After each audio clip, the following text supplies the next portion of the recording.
Не ме изненадува ова што излезе. За мене е прашањето повторно кој и за чии потреби вршеше прислушување и зошто владата така на брзина, најпрво преку Миле Бошњаковски, се обиде сето тоа да го префрли во некој домен на нејасното, кој дека ќе истражува, некој дека ќе видат што ќе се случува од целата таа работа.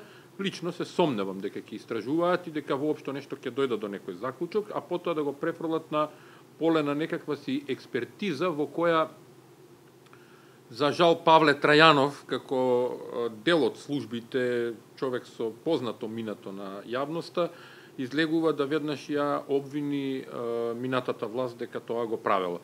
Јас наистина не знам каква фатаморгана е во прашање кога некој 2 години кој веќе не е на власт успева да прислушува комуникации во јавното обвинителство во Основен суд 1 и тоа фиксни комуникации. Значи премиерот веднаш се обиде да префрли вината на претходната власт. А денеска јавното обвинителство изјави дека прислушувањето можеби започнало во 2013 година кога била набавена новата опрема. Јас воопшто не сум изненаден од изјавата на господинот Заев, бидејќи нормално е дека нема да каже да знаевме за таа работа. Се очекувам и Спасовски да излезе па да каже дека појма нема каде му е опремата од пета управа и каде завршуваат тие прислушувани разговори. Сепак, ќе се вратам на тој дел дека прво се некоординирани сами со себе. Бошњаковски изјави дека во септември 2016 година е започнато прислушувањето. Сега одеднаш се коригираат, па 2013 е започнато прислушувањето на јавното обвинителство и Основен суд 1.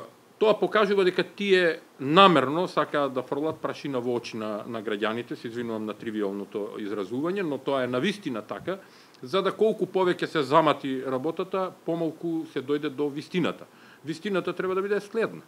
Да се открие прво кој поставил уред за прислушување на фиксна телефонија, бидејќи не се работи за ловење на сигнали во етер, туку се работи за типично фиксна телефонија, каде што во самата централа мора да има уред за прислушување, кој одобрил прислушување на јавното обвинителство и со која цел, и кој го наредил сето тоа.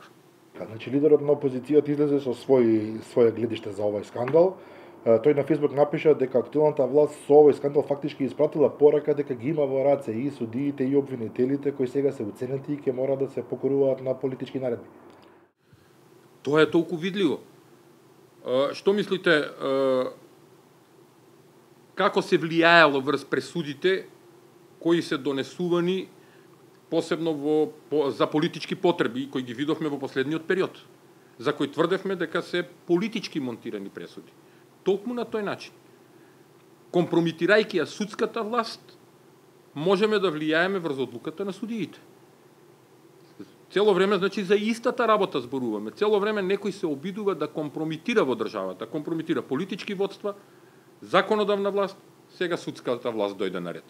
Во вака компрометирана држава, со вака разбиен безбедносен систем, ова е пред се слика на безбедносниот систем, не ми е жал што морам тоа да го кажам, јас сум бил дел од безбедносниот систем, но очигледно е дека ние имаме длабок продор на туги интереси во безбедносниот сектор и имаме разбиен безбедносен систем. И не да е потребна промена и реформи во безбедносниот систем, промената мора да биде коренита, да се почне повторно од нула.